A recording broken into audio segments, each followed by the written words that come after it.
Hello again. Welcome to our channel. My name is Debbie, and I usually say I work with my husband Mark to refinish, repurpose, and restore. But not today. Today I'm going to share with you a Pentwater ghost story. To quote a couple stanzas from Henry Wadsworth Longfellow's poem, The Haunted House, it proceeds, "All houses wherein men have lived and died are haunted houses. Through the open doors their harmless phantoms on their errands glide. With feet that make no sounds upon the floors, we meet them at a doorway on the stair. Along the passages they come and go, impalpable impressions on the air, a sense of something moving to and fro." So let's visit a few of those houses. We are walking towards 226 North Park Street, which was built in 1877. At the time of William Sands' death on April 16, 1896, Sands was president of Sands and Maxwell Lumber Company, manager of the Pentwater Bedstead Company, and president of the village, and was thought to be on his way to serving in the Michigan State Congress. In the late afternoon of April 10, 1896, the 65-year-old Sands was approaching the house when the firm's attorney, Samuel Minchell, appeared from behind a stone fence with a rifle. The lawyer was furious because Sands and Maxwell had canceled his large line of insurance on the firm that Minchell provided. Seeing the weapon, Sands tried to wrestle it away from Minchell, but Minchell fired and shot Sands in the arm. "Horrible," screamed the headline in Pentwater News. "Madmen's fiendish deed." The story was indeed horrific. Sands tried to run with Minchell following him, firing all the way. Even though the crazed counselor was a terrible shot, bullets going through gateposts and windows, only eventually grazing Sands in the leg, but it was the arm wounds that provided fatal. Sands managed to get inside his house where he collapsed and later died from severe blood loss.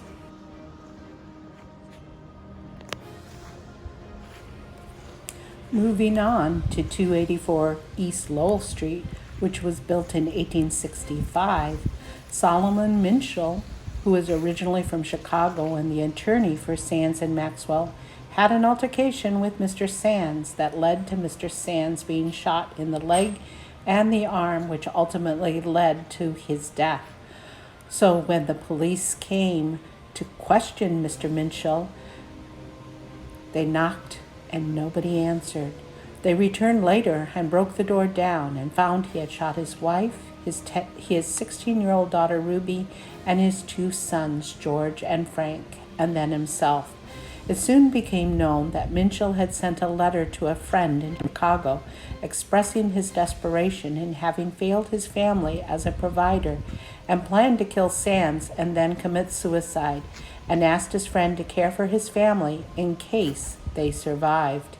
In the end, Minchell wrote a second letter stating that he decided to do the Spartan act and kill his entire family so they would not have to endure the pain and hardship caused by his leaving.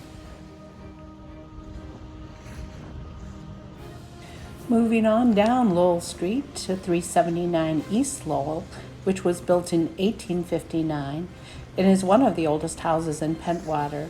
S.A. Brown raised and sold racehorses on this property, and for about 5 years, this house was run as a bed and breakfast called the Ida Jean by Pat Roberts.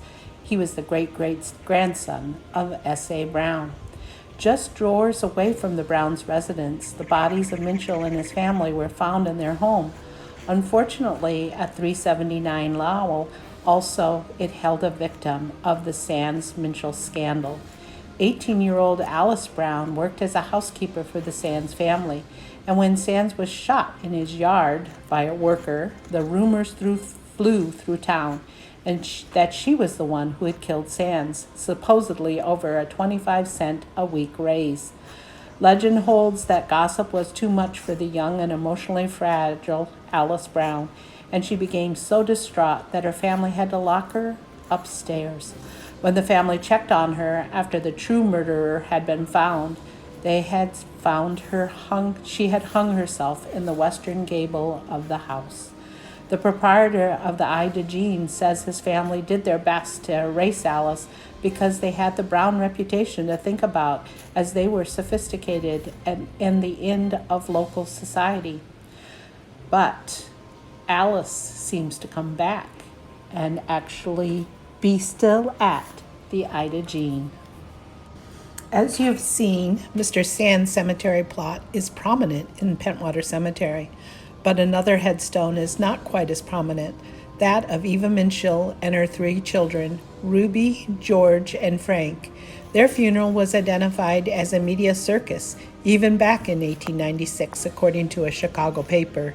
In order to not have any vandalism, a cemetery marker wasn't even placed on the grave until 1899. And when you read the dates engraved in the stone for Eva, they are 1856 to 1897. It is also believed, according to cemetery records, that Samuel Minshall is also buried in his family grave. He's just not listed.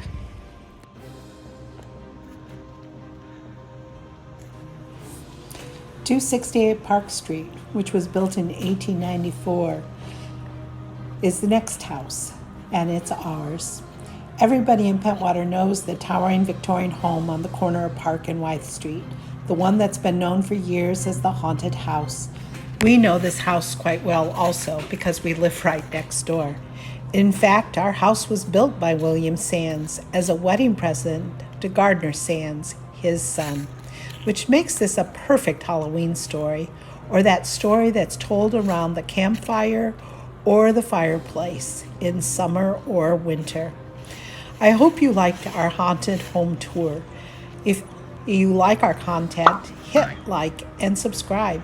Click the bell if you want to be notified when we've loaded a new video. And I hope to see you in our next video.